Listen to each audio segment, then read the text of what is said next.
ராமராமா, வெள்ளிக்கிழமை தைவள்ளி 6ஆம் தேதி பிப்ரவரி, தை மாசம் 23ஆம் தேதி, பஞ்சமி திதி, ஹஸ்த நட்சத்திரம், திருதி யோக, கௌலவ கரணம். இன்னைக்கு விசேஷம். தை வெள்ளிக்கிழமை, அம்பாளை பூஜிக்கணும். ராகு காலம் காலை 10:30 மணி முதல் 12 மணி வரை, யமகண்டம் மதியம் 3 மணி முதல் 4:30 மணி வரை. விரத நாட்களில் உணவில் பூண்டு வெங்காயம் சேர்த்துக் கொள்ள கூடாது என்கிறார்கள். இதன் காரணம் என்ன? உணவு 2 வகைப்படும்.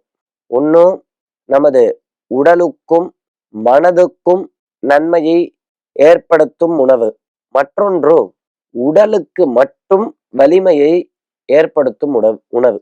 இப்படி நம்மளுக்கு நன்மையை ஏற்படுத்தும் உணவை 2ஆ பிரிக்கலாம். 3ஆவது கேட்டகரி கெடுதலை ஏற்படுத்துறது. அது எப்படி? அதுவும் 2 வகைப்படும். ஒன்று உடம்புக்கும் மனசுக்கும் 2க்குமே கெடுதலை ஏற்படுத்தும். இன்னும் மனசுக்கு மட்டும் கெடுதலை ஏற்படுத்தும், உடம்புக்கு கெடுதலை ஏற்படுத்தாது. இப்படி அதுல நமக்கு தெரியாததான விஷயத்த சொல்லி கொடுக்கறது தான் சாஸ்திரங்கள். ஆனா அதுல விசுவாசம் வச்சு நாம் அதை கடைபிடித்தோம்னா அதுல கூறப்படுவது உண்மை என்பதை நன்னா நாம் தெரிஞ்சுக்கலாம், அனுபவிக்கலாம். அதை அனுபவிச்சு தெரிஞ்சுக்க முடியும்.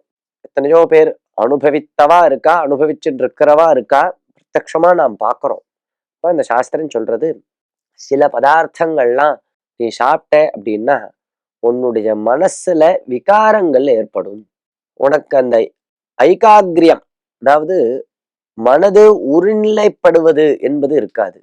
ஒரு பதார்த்தத்தை பார்த்தா சட்டுன்னு மனசுல ஒரு விகாரம் வரும், சட்டுன்னு கோபம் வரும். இந்த மாதிரி ஆசைகள் அதிகமாக, தேவையில்லாத ஆசைகள், ஆசைப்படக்கூடாத விஷயங்கள்ல ஆசைகள், இந்த மாதிரி எல்லாம் மனசுல விகாரங்கள் ஏற்பட்டு நாம் தவறு செய்வதற்கான வாய்ப்புகள் அதிகரிக்கும் என்று சாஸ்திரங்கள் சொல்றது. அதனால்தான் குறிப்பிட்டதான் இந்த வெங்காயம், பூண்டு, இந்த பதார்த்தங்கள்லாம் சாப்பிடக்கூடாது அப்படின்னு சாஸ்திரம் சொல்றது. குறிப்பாக இந்த விரத நாட்கள்ல, ஏகாதசி, பௌர்ணமி, அமாவாஸ்யா, ஸ்ராத்த நாட்கள், இந்த மாதிரி விரத நாட்கள்ல கண்டிப்பா சாப்பிடக்கூடாது. எப்பயுமே தவிர்ப்பது நல்லது. விரத நாட்கள்லயாவது இவன் ஒழுங்கா இருக்கணும் இல்லையா? அப்ப போய் தப்பு பண்ணான்னா பண்ணக்கூடாது, பண்ணா இன்னும் பாப்பம் அதிகமாக ஆகும் இல்லையா? அதற்காக மனசை இவன் கட்டுப்பாடோட வச்சுட்டு இருக்கிறதுக்காக இந்த பதார்த்தங்கள்லாம் அன்னைக்காவது சாப்பிடக்கூடாதுன்னு ரொம்ப வலியுறுத்தி சாஸ்திரங்கள் சொல்றோம். ராமராம்.